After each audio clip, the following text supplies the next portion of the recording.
Hey, I'm Emily. I'm Kate. I'm Lydia. And I'm Maddie. And this is Following Ley Line, a podcast, an invitation to explore the world through music.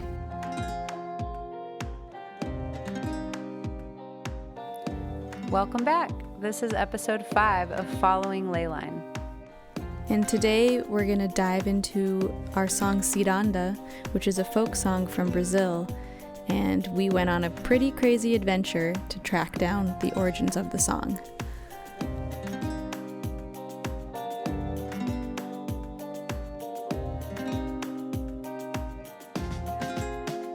So Ciranda is just another one of the many, many amazing and beautifully culturally rich traditions from Northeast Brazil, which is kind of considered to be like from the state of Bahia up to the north of Brazil. It's mostly sung by women on the beach, so they're just kind of choral arrangements around the ocean, and Iemanjá, which is the deity of the ocean.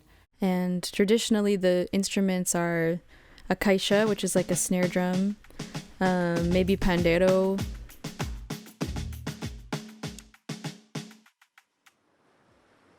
It originated on the beaches. It's a song that was done by working people, by fishermen, and it goes along with this circle dance. It's like a people's dance.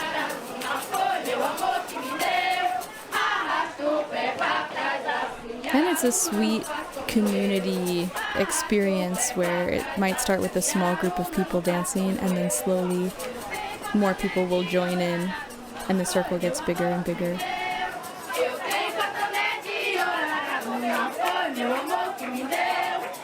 Yeah, I think the circular part of it is like that common denominator that you see in so many different cultures, and that is makes it really communal because it's about dancing together, it's about moving in unison and singing in unison and just kind of stirring up that energy. So if you can imagine, fishermen out at sea and all of the people of the community kind of calling back the fishermen and calling in the energy of the ocean and all of the bounty that is about to be provided, and just really celebrating that and honoring that.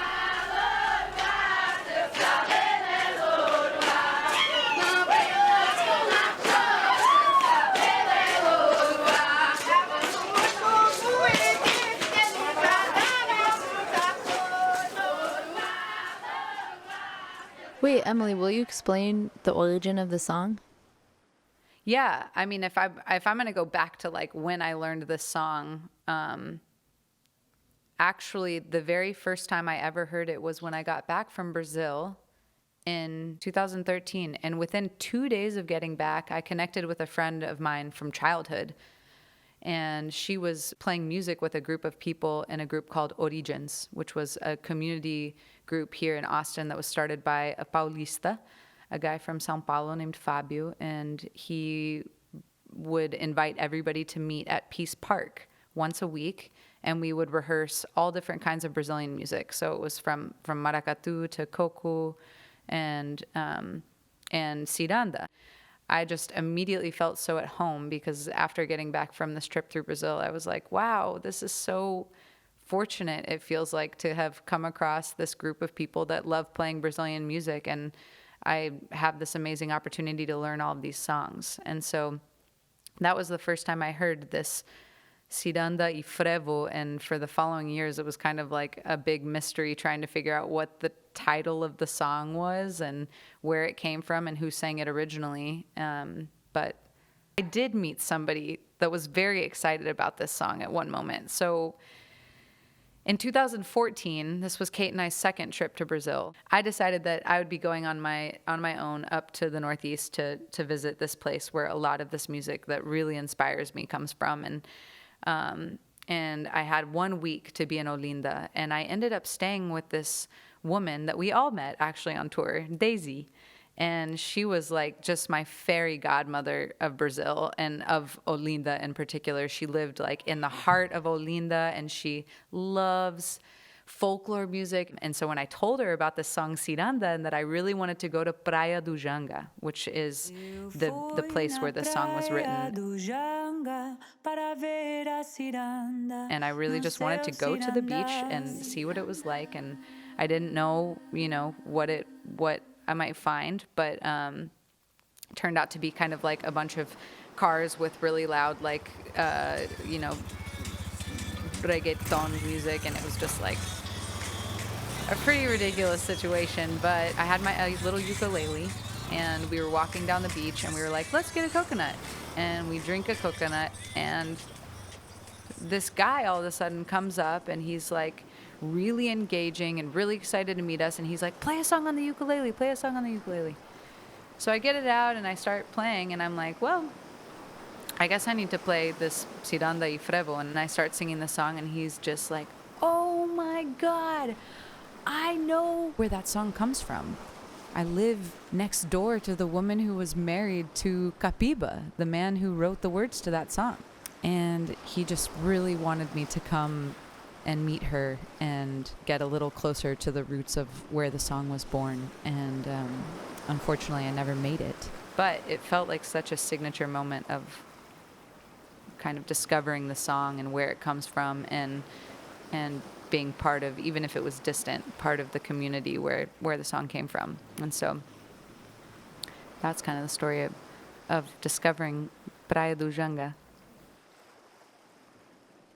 So Emilie taught us all this song when we became a band, and we brought it with us to Brazil, and we played it for people all over the country. And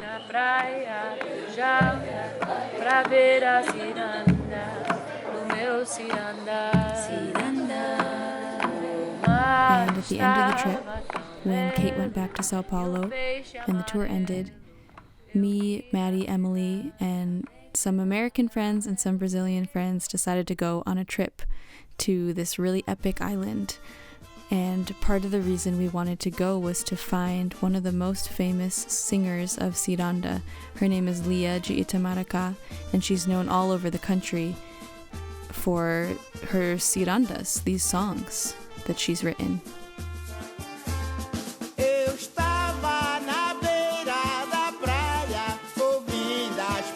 I had always wanted to go, and the time before that I was in the Northeast, I didn't have a chance to go. But you knew that it was this kind of epic place, and you knew about Lia, and that it was a very important island in the story of Ciranda.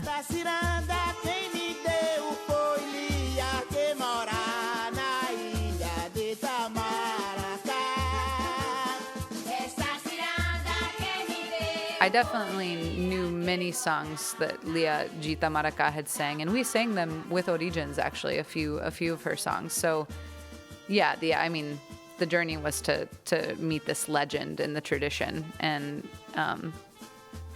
turned out to be kind of funny. So we went to this island, and a lot of other cool things happened while on the island. Specifically, there was this beach that we went to, and the waves came at a V, and then it would make like an X in the ocean of like all of these waves meeting and dispersing, and it was so cool. But after we went and checked out that beach, maybe we asked people where this woman lived, and we ended up going to the house. Because she almost took on this like elusive nature, because it was like everybody we would ask was like, oh, she was just here at the beach, like right here with us, like sitting here and hanging out. And we were like, oh, what? Now we have to go hunt her down. And there was maybe 5 of us, and we kept being like, I don't know, I feel like there's too many of us. Like 5 it's kind of Americans intensive. also. Yeah, 5 Americans, some of whom like didn't speak Portuguese at all, and it just felt like a lot. We knocked on the door, and Emilie introduced herself and said, I'm a really big fan. I'm really excited to meet you. And she just goes, oh. Well, she's probably, a 6-foot, Afro-Brazilian woman. She's incredibly powerful. And she was essentially she was not interested at all, which was fine. I think that it was a great story in the sense that at one moment, Lia de Itamaracá stood right in front of us. That was really cool.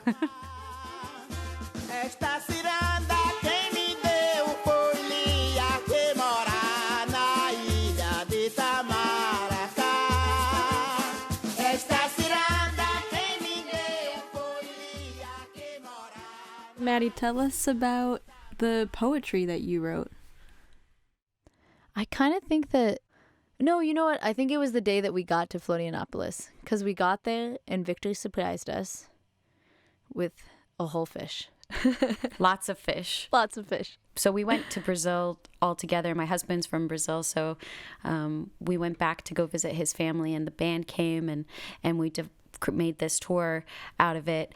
And like the first week into the tour, when I had separated from him, he came and surprised us at his friend's place in Florianopolis and brought us up like 10 different types of fish, and we just ate and were merry.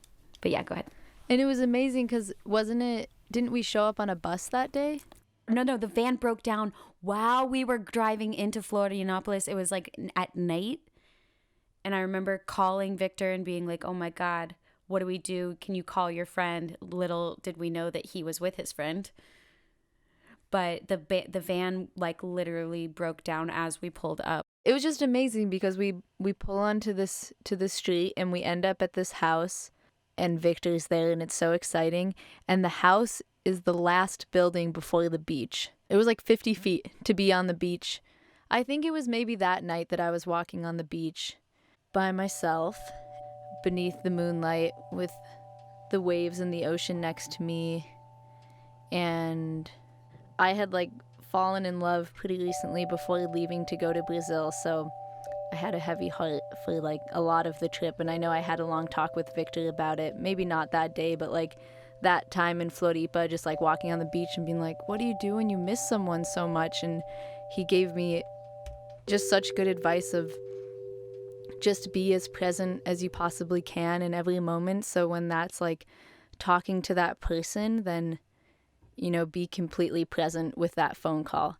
And when it's playing music, then you be completely present with your bandmates. That image that comes up so often when you miss someone of how the same moon is above you and the same ocean connects you as much as it separates you.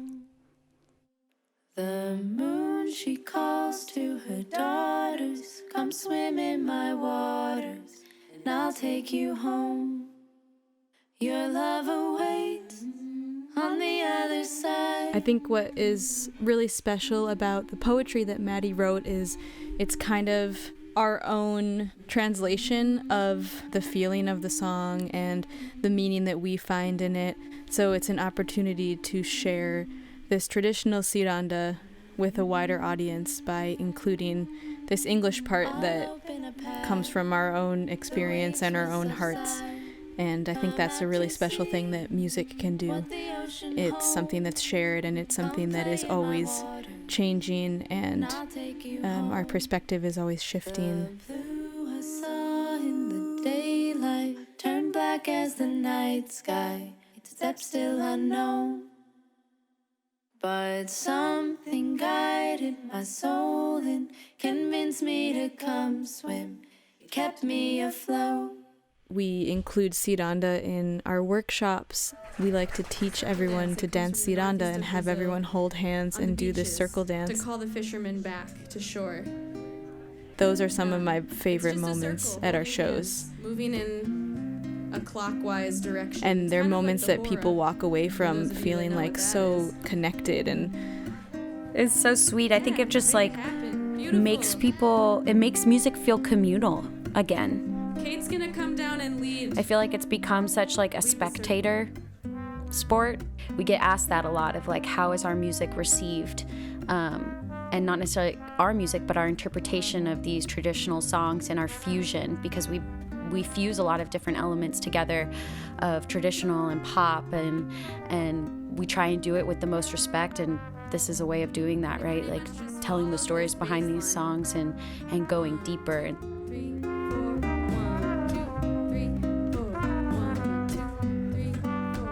We were invited to perform on a radio station in Olinda, I think, or in Recife. Eu aprendi uma ciranda, Praia do Janga, lá no Texas. And we chose to play that song because we know that it's a really well-known folk tune, and it got put on the internet, and after that it was like we got to read all these comments, and I think it has something like between 30,000 and 50,000 views, and it was the first time that we were getting like a lot of feedback online to feel like we were seen and we were appreciated and really lifted up for embracing this tradition was just like a wonderful source of encouragement. So we decided to continue playing it, and it became not only the soundtrack on our tour throughout Brazil, but also on our tours since then.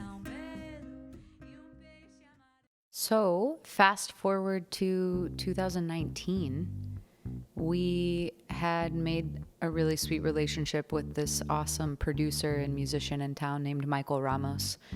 And we met him through the Black Fret organization. And he had invited us to come out to his studio and record a track with him. So we did, and at the time, we had not had a chance yet to record Siranda.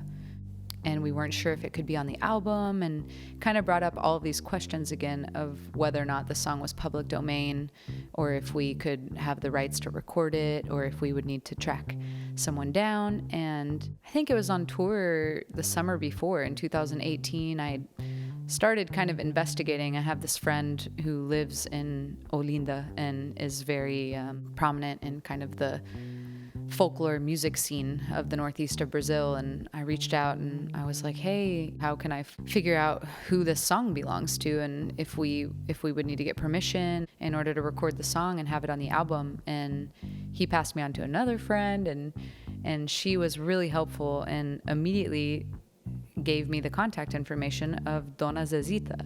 And in that moment, it all came back to me. It was like that moment that I first went to Praia do Janga.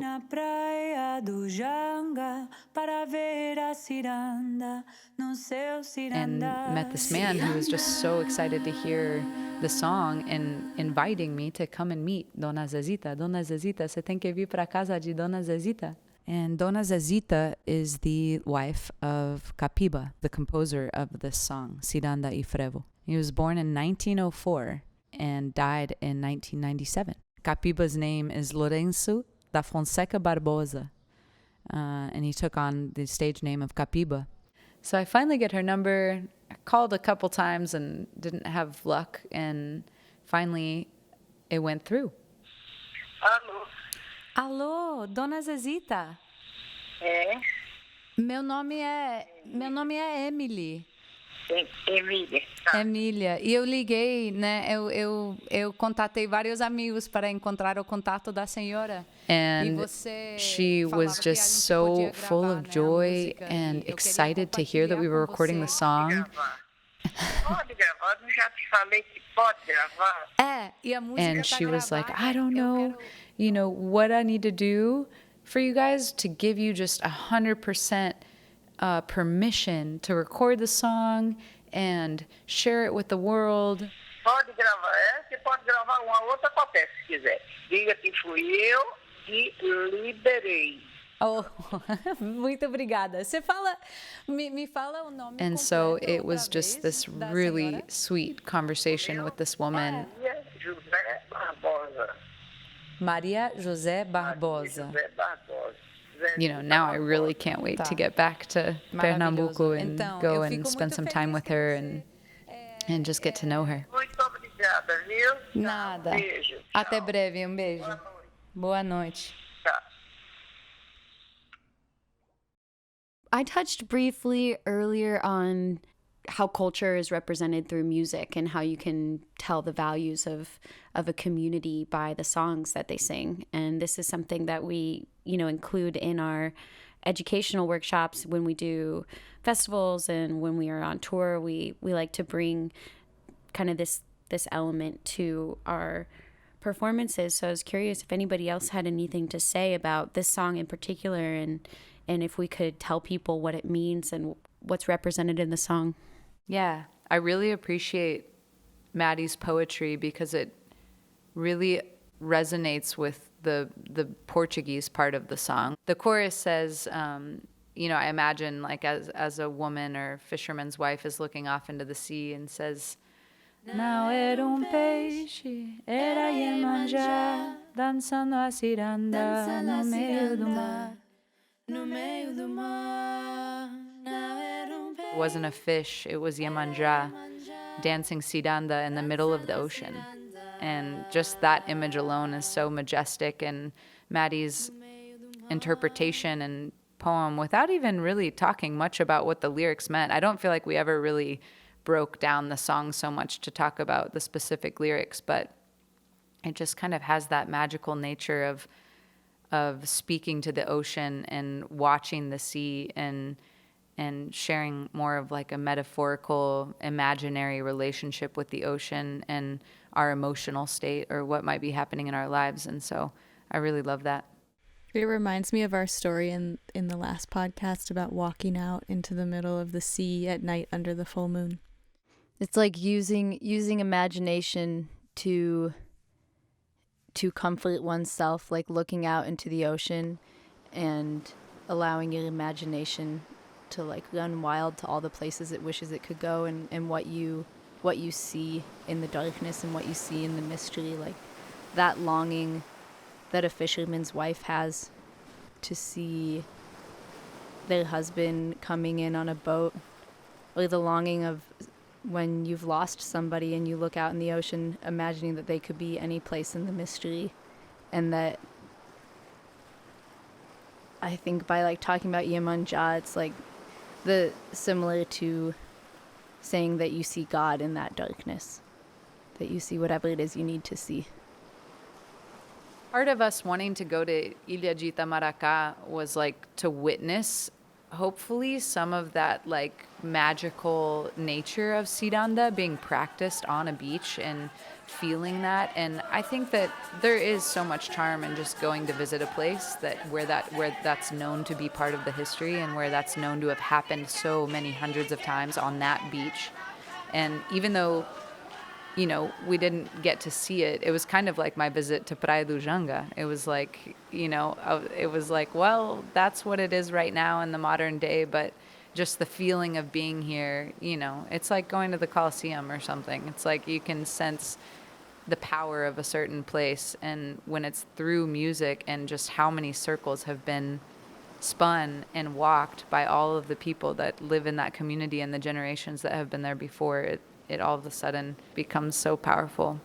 Yeah, the most magical thing that I think about when I think back on that trip was standing in the ocean. It was so beautiful, and it was so shiny. I remember it was like very gold and sparkly, and we were all excited about it, and we just like played and laughed in the waves for so long, and that was absolutely the highlight of going to that island. And you know, going to the house felt like kind of a letdown because it was like we were looking for this validation, but we found that in the ocean ultimately. That it's about the circle and not about necessarily where you are, and that you get to be a carrier of that message and of that tradition and transform every ocean and every beach into Praia do Janga.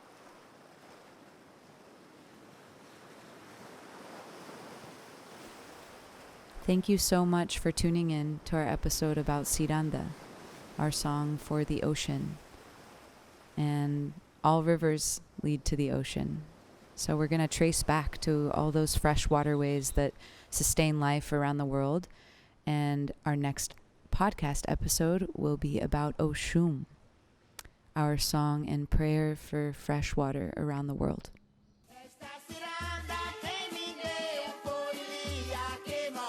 Subscribe to our YouTube channel so you can dive deeper into the songs and get an exclusive premiere of our visual album dropping May 14th. And remember, we're always just a message away on Instagram at Leyline Sound.